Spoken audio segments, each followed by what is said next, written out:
Yun guys, oh, panoorin nyo. Oh, basag talaga yung salamin ng sasakyan, oh. Grabe yung lakas, oh. Nung, hindi ulan yan, ha. Yelo yan. Yelo yung bumabagsak sa kanila, oh. Grabe yun. Oh, ganda ng sasakyan, oh. Binasag lang, oh. Grabe. Ang laki ng mga tipak-tipak na, oh, parang ano, bola na ng sa baseball ba ito na. Grabe, oh. Oh, nalaki ng yelo na yun, oh. Bumabagsak sa kanila.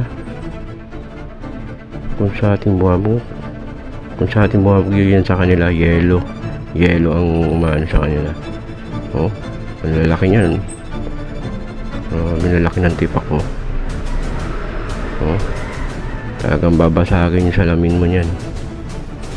Oh, kahit pala umaaraw, oh. Grabe, nalaki naman yan.